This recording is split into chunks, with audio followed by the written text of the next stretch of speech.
বানর ও কুমিরের গল্প। এক নদীর ধারে একটা জাম গাছ ছিল। সেই গাছে এক বুদ্ধিমান বানর থাকতো। সে প্রতিদিন পাকা মিষ্টি জাম খেত আর খুব আনন্দে দিন কাটাতো। একদিন একটি কুমির নদীর তীরে এলো।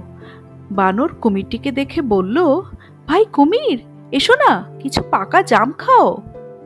কুমির জাম খেলো এবং খুব মজা পেল। এইভাবে দুজনের মধ্যে খুব ভালো বন্ধুত্ব হয়ে গেল।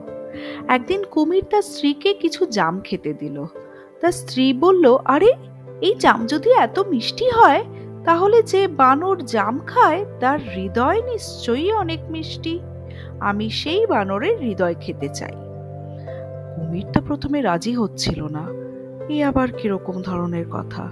কিন্তু স্ত্রীর জেদে একদিন বানরকে গিয়ে বলল, চলো বন্ধু, আজ আমাদের বাড়িতে যাবে, তোমার জন্য সুন্দর আমন্ত্রণ। বানর আনন্দে রাজি হয়ে গেল। কুমিরের পিঠে চড়ে নদী পার হতে শুরু করলো। কিন্তু মাঝ নদীতে গিয়ে কুমির বলল, বন্ধু, সত্যি একটা কথা বলি, তোমাকে নিয়ে যাচ্ছি কারণ আমার স্ত্রী তোমার হৃদয় খেতে চায়।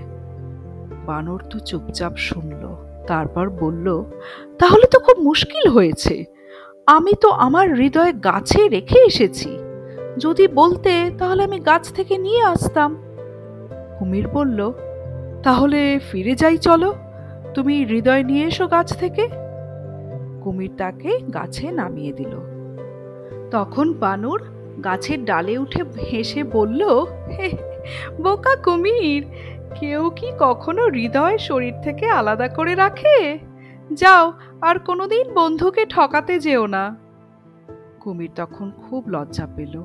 লজ্জা পেয়ে নদীতে চলে গেল। আর কোনোদিন সে জাম খেতে আসলো না।